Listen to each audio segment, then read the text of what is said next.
Madam, sorry for delay. You can continue. No problem, sir. Thank you so much. Thank you. Thank you, ma'am. Bye. Bye. Okay, students. So last time हमने कौन सा chapter किया था? What have we done last time? What have we done last time, students? Yes, completed fourth lesson. Excellent. So today we are going to start with new lesson. ठीक है? Before starting with new lesson, I would like to ask you few questions.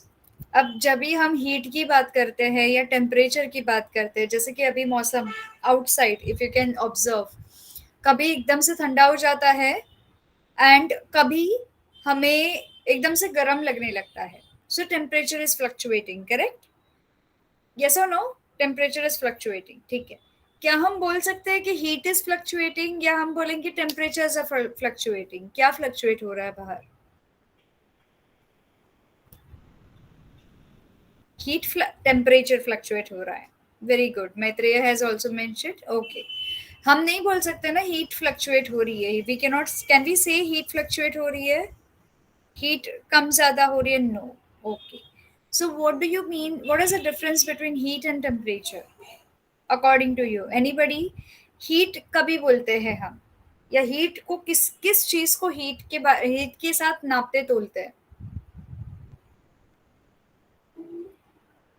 Anybody? It's okay if it is a wrong answer, कोई बात नहीं, बिंदास answer देने का, even though if it is wrong. Yes, very good, excellent. Maitreya has mention heat is equal to rate of warmth. जितना warm feel होगा उसका rate, medium warm, एकदम hot, hottest, hot, hotter, hottest, ये वाला रेट हम heat में count करते हैं. What about temperature? टेम्परेचर में क्या काउंट करते हैं? टेम्परेचर में क्या काउंट करते हैं?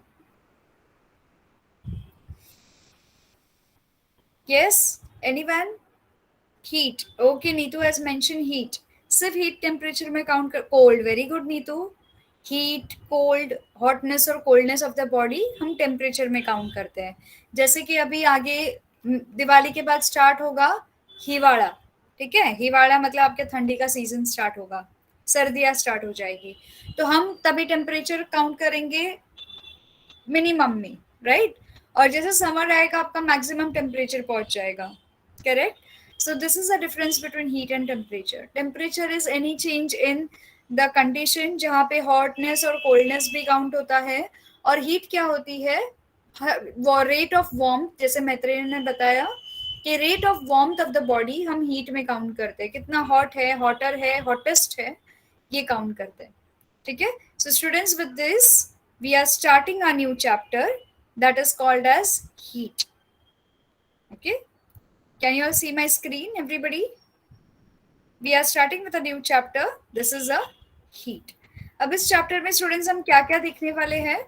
इस चैप्टर में हम देखने वाले लेटेंट हीट क्या होती है, उसके बाद रेगुलेशन क्या होता है. बड़ा ही इंटरेस्टिंग चैप्टर है, इनफैक्ट सारे साइंस 1 के चैप्टर्स बहुत ही इंटरेस्टिंग हैं.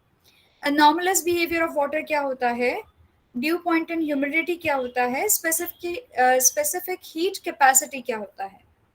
ओके, तो ये सारी चीजें हम इस चैप्टर में देखेंगे. इसके पहले हमने प्रीवियस स्टैंडर्ड में पढ़ा था about heat and different types of heat transfer. Heat तो पढ़ा ही था, और अलग अलग टाइप की हीट ट्रांसफर किस तरह से होते हैं वो भी पढ़ा था. ओके, कोई बता सकता है प्रीवियस स्टैंडर्ड में क्या पढ़ा था आपने हीट ट्रांसफर में, 9th स्टैंडर्ड में? एनीबडी? यस स्टूडेंट्स, हमने 9th स्टैंडर्ड में हीट ट्रांसफर में क्या पढ़ा था? Anybody? Give it a try. It's all right if it is wrong. Doesn't matter. Dheeraj, Neetu, Maitreya, Avighna, 9th standard में हीट ट्रांसफर के बारे में क्या पढ़ा था? कौन सा हीट ट्रांसफर पढ़ा था? कंडक्शन, कन्वेक्शन, याद है कुछ? हाँ, कंडक्शन, कन्वेक्शन क्या होता है? नहीं याद. Conducting of heat, yes, conduction of heat. कुछ याद नहीं, एक साल में मेरा भी नाम भूल जाओगे आप लोग। लीना टीचर कौन थे, है ना? Oh God. So we will see हमने क्या पढ़ा था। With that we have learn different types of heat transfer. Heat अलग अलग वेज में अलग अलग मीडियम पे ट्रांसफर होती है। अगर सॉलिड में ट्रांसफर होती है, लिक्विड में ट्रांसफर होती है और गैसेस में ट्रांसफर होती है, तो उसे हम कौन कौन से नामों से बुलाते हैं। We have also performed few experiments related to expansion and contraction of solids. हमें सभी को पता है कि आपके समर सीजन में, जो समर सीजन आता है तभी आपके सॉलिड्स एक्सपैंड होते हैं, और विंटर सीजन में स्टूडेंट्स आपके सॉलिड कंट्रैक्ट होते हैं। ठीक है? Likewise for liquids and gases. तो we have learned about difference between heat and temperature. We have also seen how temperature is measured using a thermometer. हमें ये भी पता है थर्मामीटर की मदद से हम टेम्परेचर का नाप तोल सकते हैं। और कोई तरीका है जिससे हम नाप तोल सकते हैं टेम्परेचर को? ये स्टूडेंट्स, एनी अदर वे? और कोई तरीका है जिससे हम टेम्परेचर को नाप तोल सकते हैं? एक तो छूने से, but is it possible to know the temperature? छूने से आपको गर्म है ठंडा है वो पता चलेगा? क्या आपको टेम्परेचर का रीडिंग मिलेगा छूने से, टच करने से? शिवण्याने तुम्हाला समजेल किती गरम किती थंड आहे? नाही ना? No. So temperature is measured with the help of thermometer. अब ये थर्मामीटर कौन बताएगा कितने टाइप्स के थर्मामीटर होते हैं? ये स्टूडेंट्स, थर्मामीटर कितने टाइप्स के होते हैं और कहाँ कहाँ यूज होते हैं types of thermometer? Anybody? Students come on, give it a try. Try तो कर ही सकते हो. रॉन्ग और राइट का टेंशन क्यों ले रहे हो? दो टाइप के. ओके, मैत्रेया ने बताया. Maitreya, can you name the which two types?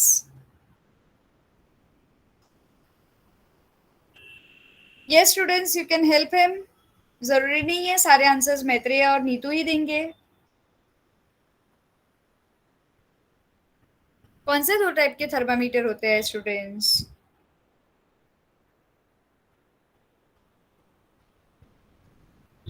Yes, one is to measure fever. ठीक है, नीतू हैज मेंशन. एक तो जिसे हम फीवर मेंशन करते हैं, it is also use to measure body temperature. Maitreya ने कहा तो हम इसको क्लिनिकल थर्मामीटर बोलते हैं. क्या बोलते हैं?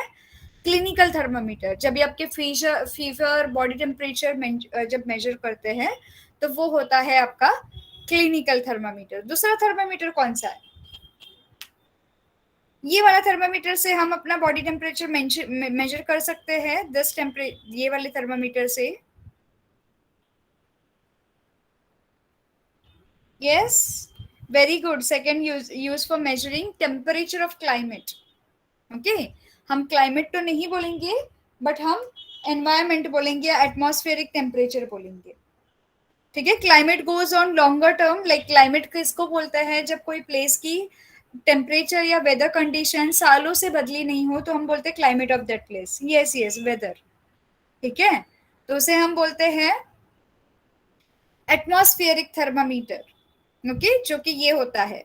या फिर इसे हम लेबोरेटरी थर्मामीटर भी बोलते हैं, जो लेबोरेटरी और रूम टेम्परेचर और आपका आजू बाजू का टेम्परेचर मेजर करता है. ओके, एक होता है क्लिनिकल थर्मामीटर और एक होता है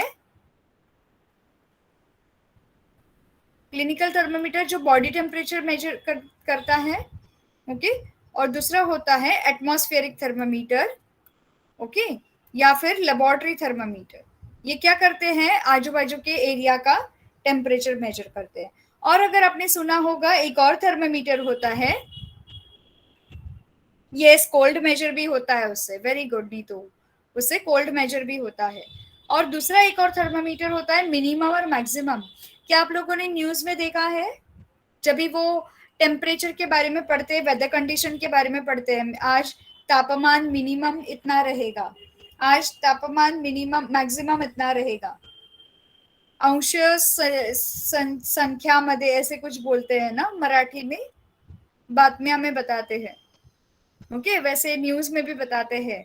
सो वो टेम्परेचर होता है, वो थर्मामीटर स्टूडेंट्स होता है आपका मिनिमम एंड मैक्सिमम थर्मामीटर. इसे बोलते हैं मिनिमम एंड मैक्सिमम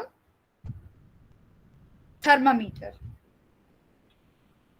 ठीक है, ये होता है आपका मिनिमम और मैक्सिमम टेम्परेचर मेजर करता है. Everybody got my this in chat box, message in the chat box? Yes.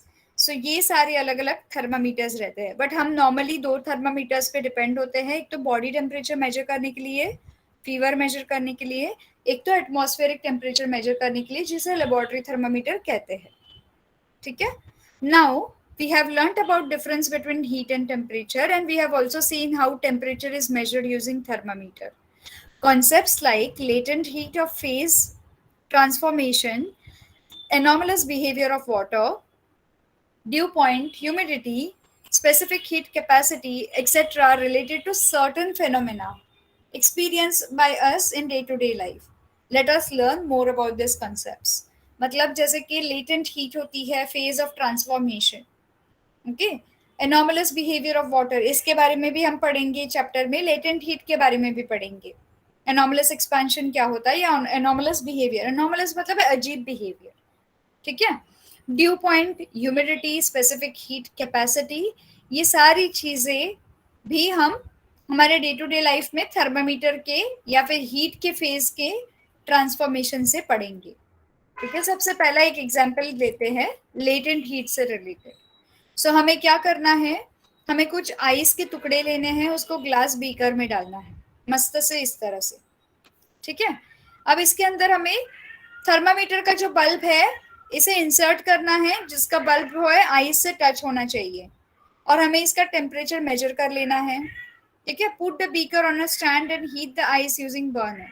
बिल्कुल इसी वे में नीचे से बर्नर लगा के हमें आइस वाले बीकर को हीट करना है. Record the temperature using thermometer after every 1 minute. एक मिनट के बाद आपको इसकी रीडिंग लेनी है. As the ice is heated it starts melting. जैसे बर्नर इस आइस को हीट करेगा ये पूरा मेल्ट हो जाएगा. Stir the mixture of ice and water. Ice melt होगा तो दिखती बात है कि हमें वाटर मिलेगा, और हमें इस मिक्सचर को स्टर करते जाना है. Continue heating after ice starts melting. एक बार से आइस मेल्ट हो गया तो उसे कंटिन्यू कीजिए हीट. आप धीरे धीरे ग्राफ देखेंगे. Draw a graph of thermometer versus time.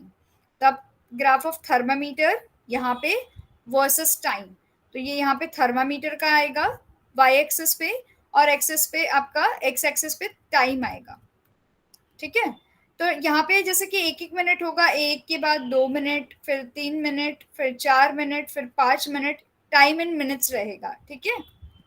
And thermometer will be in degree Celsius. ठीक है. यहाँ पे 1 मिनट के बाद जो ठंडा था ये 0 पॉइंट रहेगा.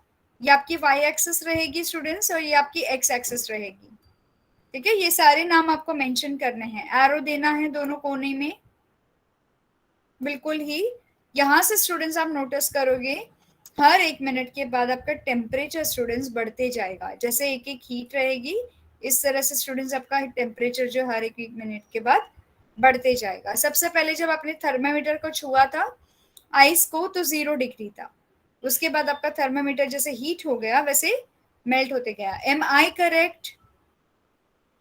Are you following students? ठीक है. ठीक है. With this you will observe that temperature of mixture remains the same, that is 0 degree till the ice melts. जब तक आइस था तब तक 0 डिग्री था, पर आइस मेल्ट होने के बाद स्टूडेंट्स इसका टेम्परेचर चेंज होने लगा. क्या चेंज होने लगा? The ice melted completely, and if we continue heating even after conversion of all ice into water, the temperature of water will start rising and reaches 100 degree Celsius.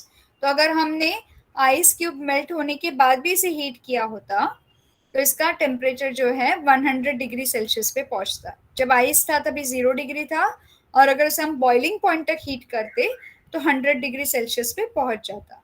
At this temperature water starts converting into steam. 100 degree के बाद क्या होता है, एक तो solid ice था 0 degree पे, 0 degree से 100 डिग्री पहुंचने के लिए लिक्विड बन गया. 100 डिग्री से आगे आपका वाटर जो है स्टीम में कन्वर्ट होगा, यानी कि गैस में कन्वर्ट होगा. पहले ये सॉलिड था, फिर लिक्विड हो गया, एंड बियॉन्ड 100 डिग्री ये स्टीम हो गया. The temperature of water remains constant at 100 degree Celsius till all the water converts into steam. And the graph of the temperature versus time is shown in figure 5.2. अभी हम graph देखेंगे इनका बनाया हुआ. हमने तो यहाँ पे एक रफ बना लिया, इनका बनाया हुआ ग्राफ हमें क्या दिखाता है. So if you see here, you can see the graph here. ठीक है. This graph line AB represents conversion of ice into water at a constant temperature. When ice is heated, it melts at 0 degree and it converts into water. At this constant temperature, the ice absorbs heat energy during this transition, and absorption of energy continues till all the ice converts into water. इसका मतलब क्या है students? अगर आप यहाँ पे notice करोगे 5.2 में टेम्परेचर वर्सेस टाइम ग्राफ, आपका टाइम इधर इन मिनट्स है, यहाँ पे टेम्परेचर इन डिग्री सेल्सियस है. ठीक है. जब भी आपका आइस प्लस वाटर आपने डाला था 0 डिग्री पे, तभी ये एज इट इज था. जब आपने इसको बर्नर देना स्टार्ट किया तो 0 से लेके 2 मिनट तक 2 मिनट लगा इस आइस को मेल्ट होने के लिए. तो यहाँ पे कांस्टेंट था एक टेम्परेचर. ये कांस्टेंट टेम्परेचर बढ़ना शुरू हो गया जैसे कि आइस मेल्ट होने शुरू हो गया. जैसे ये बड़ा बड़ा बड़ा स्ट्रेट बार ग्राफ मिला हमें, at some point of time ये 100 डिग्री पे पहुंच गया. 100 डिग्री वो टेम्परेचर है जहां पे आपका सॉलिड आइस जो है लिक्विड में कन्वर्ट हो गया है, और ये लिक्विड यहाँ पे पहुंच जाने के बाद ये जो है बॉइलिंग वेपर में स्टीम में कन्वर्ट हो जाता है. ठीक है.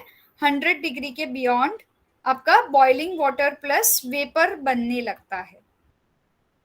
ठीक है. सो ये हो जाता है. यहाँ पे आपका सॉलिड स्टेट था, यहाँ पे आपका लिक्विड स्टेट बना, और यहाँ पे आपका लिक्विड जो है गैसियस स्टेट में कन्वर्ट हो गया. The temperature remains constant during this transition. यहाँ पे आपका टेम्परेचर कांस्टेंट रहेगा. लिक्विड से गैस में बनने के लिए टेम्परेचर 100 डिग्री रहेगा. ठीक है. This constant temperature at which ice converts into water is called melting point of ice. इस point को हम बोलते हैं melting point of ice. ठीक है. Thus, during transition of solid phase to liquid, the object absorbs heat energy. जब ये solid से liquid में convert होता है, तो इसने क्या किया? अपना heat energy को absorb किया. Students, are you following? Am I going too fast? Are you following, students? Yes. No? Yes. Okay. Okay. मैं तो ये डरा देते हो. ठीक है. इसका मतलब क्या है? During this transition solid phase two liquid the object absorbs heat energy. इसका मतलब ये है कि जब भी हमने यहाँ पे बर्नर लगाना शुरू किया, ठीक है, ये बर्नर ने आइस को मेल्ट किया. और बर्नर ने आइस को कभी मेल्ट किया? जब बर्नर ने अपनी हीट एनर्जी को आइस को दे दिया. ओके. अच्छा, नॉट फास्ट. ठीक है. तो बर्नर ने अपनी हीट एनर्जी को आइस को ट्रांसफर कर दिया. आइस ने वो हीट एनर्जी लेके अपने आप को मेल्ट करा के ये लिक्विड स्टेट में बदल गया. जब ज्यादा हीट होने लगी तो ये फिर अपने आप को बॉईल करके उबाल के गैसियस स्टेट में बदलने लगा. So did you understood the meaning of this sentence? During transition of solid phase two liquid the object absorbs heat energy but its temperature does not increase. यहाँ पे आपका temperature increase नहीं होगा, rather it will change it phase. ठीक है. यहाँ पे इसका temperature जो है इतना increase हुआ, यहाँ पे आके fix हो जाएगा. यहाँ पे इसका temperature stable होगा. यहाँ पे इसका temperature liquid से gas में convert होते हुए पड़ेगा नहीं. ठीक है. This heat energy is utilized for weakening the bonds. ये क्या करेगा? लिक्विड के बॉन्ड को वीक करके गैसियस बॉन्ड में कन्वर्ट करेगा बिटवीन एटम्स और molecules in the solid and transform into liquid phase. The heat energy absorbed at a constant temperature during transformation of solid into liquid is called as latent heat of fusion. Okay. जो solids को liquid में convert कर लेता है heat, ठीक है, इसे हम कहते हैं latent heat of fusion. Fission नहीं, fusion. There are two words, F-U-S-I-O-N. Fusion जो है इसका मतलब दो चीजों को एक साथ लाना. ठीक है. फ्यूजन का क्या मतलब है? दो चीजों को एक साथ लाना, फ्यूज करना, बॉन्ड बनाना. और फिशन, F-I-S FISSION। फिशन का मतलब है दो चीजों को सेपरेट करना, दो चीजों को तोड़ देना। न्यूक्लियर फिशन बोलते हैं ना हम, जब वो न्यूक्लियर जो है न्यूक्लियस को ब्रेक डाउन करता है और मल्टीपल एटम्स बनाने में हेल्प करता है, तो हम तो उसे फिशन बोलते हैं। एटम बॉम्ब कहीं पे गिरता है तो पूरे सब जगह पे अपने न्यूक्लियस को फैला देता है, that is fission. And fusion means getting together to form a single bond. Are you following fusion and fission का डिफरेंस? Yes students, okay. ये छोटी छोटी चीजें स्टूडेंट्स आपको ध्यान रखनी है। ओके, तो इसको हम बोलते हैं latent heat of fusion. Now the amount of heat energy absorbed at constant temperature by unit mass of a solid to convert into liquid phase is called specific latent heat of fusion. ये जो है latent heat of fusion मतलब जो solid को liquid में convert करता है, ठीक है? But the amount of heat energy absorbed at a constant temperature by unit mass of a solid to convert into liquid phase is called as specific latent heat of fusion. इसे specific latent heat क्यों बोलते हैं? क्योंकि specifically solid को liquid में convert कर रहा है, ठीक है? Is this part clear with everybody students? Easy to understand? ठीक है। अभी क्या होगा students? ठीक, Once all the ice is transformed into water, एक बार पूरा का पूरा ice जो है पानी में पिघल गया, the temperature of water will start rising. अभी कुछ बचा नहीं है मेल्ट करने के लिए, तो अब पानी जो है उबलने लगेगा। It increases up to 100 degree Celsius, ये 100 डिग्री तक पहुंच जाएगा। और जब आप ऊपर लाइन BC देख रहे हो in the graph, it represents the rise in temperature of water from 0 to 100 degree Celsius. तो अगर हम यहाँ पे ग्राफ को देख लेते हैं, ठीक है, अगर हम यहाँ पे ग्राफ को देख लेते हैं, ये जो लाइन BC है, मैंने बहुत सारी खिचड़ी कर रखी है, just hold on, I will just erase everything.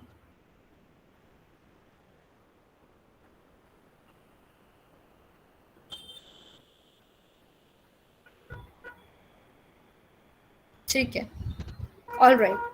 सो अगर आप यहाँ पे लाइन BC को देख रहे हो स्टूडेंट्स, ठीक है, ये वाली जो लाइन है B से लेके C तक की लाइन, ठीक है, इसके बारे में क्या कहा गया है? The line BC in the graph represents rise in temperature of water from 0 degree to 100 degree. तो ये 0 डिग्री से लेके 100 डिग्री तक कैसे पहुंचा, ये BC बता दी है। Now thereafter even though heat energy is supplied to water, its temperature will not rise. अगर आप यहाँ पे ऊपर देख पा रहे हो, कितना भी हीट देने दो, अब ये टेम्परेचर 100 डिग्री के बियॉन्ड नहीं जाएगा, 101, 102 ऐसा नहीं बनेगा। यहाँ पे आपका टेम्परेचर इसकी मैक्सिमम कैपेसिटी पहुंच गई। अब क्या दूसरा रास्ता बच गया इसके पास? अब इसके मॉलिक्यूल्स जो है स्टूडेंट्स टूटने लगेंगे और ये अपने मॉलिक्यूल्स को गैस में बदलने लगेंगे। स्टेबल टेम्परेचर पे इसके मॉलिक्यूल्स जो है हीट और एब्जॉर्ब करके यस वाटर वेपर में बदलेंगे। एक्सीलेंट नीतू, ठीक है। Thereafter, even though heat energy is supplied to water, its temperature does not rise. Heat energy is absorbed by water at this temperature and it is used to break the bonds. अब यहाँ पे fission होगा, molecules का breaking होगा, ठीक है, between molecules of the liquid and convert the liquid into the gaseous state. Thus, during transformation from liquid phase to gas phase, heat energy is absorbed by the liquid, but its temperature does not change. जितना भी heat energy absorb होगा उसका phase change होगा, लेकिन temperature change नहीं होगा। The constant temperature at which liquid transform into gaseous state is called boiling point of the liquid. The heat energy absorbed at the constant temperature during transformation of liquid into gas is called as latent heat of vaporisation. यहाँ पे हमने क्या देखा था? Specific latent heat of fusion, और यहाँ पे देखा हमने लेटेंट हीट ऑफ वेपोराइजेशन, जो वेपर को कन्वर्ट करने में हेल्प करता है। Different substances have different melting points and boiling points. The values of melting point and boiling point and latent heat depend on the atmospheric pressure. हर जगह का, हर geographical conditions का अलग अलग लेटेंट हीट का कैपेसिटी होता है। तो इसका डेफिनेशन क्या है? The amount of heat energy absorbed eight the constant temperature by unit mass of a liquid to convert into gaseous phase is called as specific latent heat of vaporization. Students ये दोनों भी definition एकदम same है, सिर्फ फर्क एक ही चीज का है। The amount of heat energy absorb, the amount of heat energy absorb, ठीक है, one part at constant temperature by unit mass, one part eight a constant temperature by unit mass, same हो गया। ऑफ ए सॉलिड यहाँ पे, and यहाँ पे है of a liquid, ये डिफरेंस है, ठीक है। ये ऑफ अ सॉलिड है और ये ऑफ अ लिक्विड है। अभी सॉलिड किस में कन्वर्ट होगा? इनटू लिक्विड फेज, और यहाँ पे लिक्विड किस में कन्वर्ट होगा? Into gaseous phase. सो जब लिक्विड फेज में कन्वर्ट होगा उसे हम बोलेंगे specific latent heat of fusion, और जब ये गैस स्टेट में कन्वर्ट होगा इसे हम बोलेंगे specific latent heat of vaporisation. Is that clear? Definitions याद रहेंगे, बहुत इंपॉर्टेंट है एग्जाम पॉइंट ऑफ व्यू से, वेरी वेरी इंपॉर्टेंट, ठीक है। सो दिस टू डेफिनेशंस रट्टा मार के जाना है, ठीक है, इसे अच्छे से याद करना है। बाकी का ये सारा आप लिख लोगे, ठीक है, ये बहुत इजी है, आप ओन वर्ड्स में लिखोगे। डेफिनेशन स्टूडेंट्स आप ओन वर्ड्स में नहीं लिख पाओगे, ठीक है।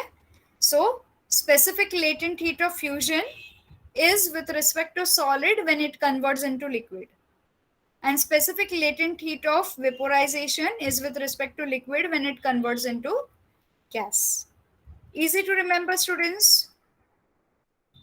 Easy everybody? Are you following? ठीक है, think so, मैत्रेय,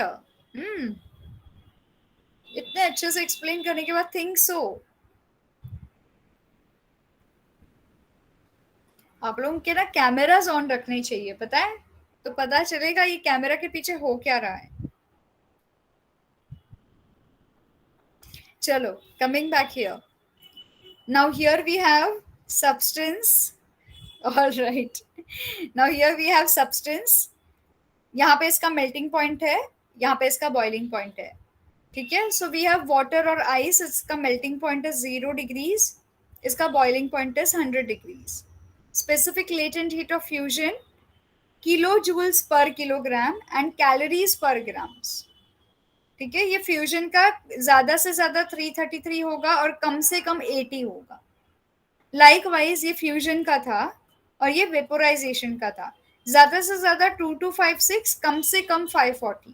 तो स्टूडेंट्स ये पूरा का पूरा टेबल आपको बताएगा कॉपर का लेटेंट हीट कितना है, इथाइल अल्कोहल का कितना है, गोल्ड, सिल्वर, लेड, इनका अलग अलग स्पेसिफिक लेटेंट हीट कितना है, फ्यूजन का कितना है, वेपोराइजेशन का कितना है, मेल्टिंग पॉइंट कितना है, बॉइलिंग पॉइंट कितना है। अब इसी का हम क्यों पढ़ेंगे students? Any particular reason?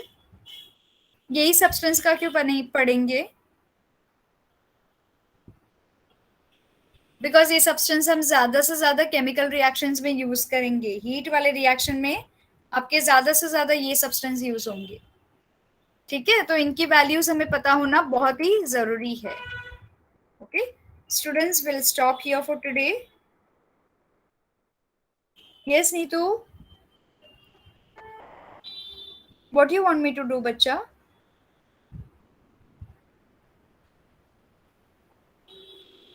Will stop here for today. Next time हम करेंगे रेगुलेशन, ठीक है। Next time will do regulation. चलो, if you have any difficulty, just go through the videos and let me know in the next session of ours. Okay? All right, students? ठीक है, bye bye everybody, take care, see you.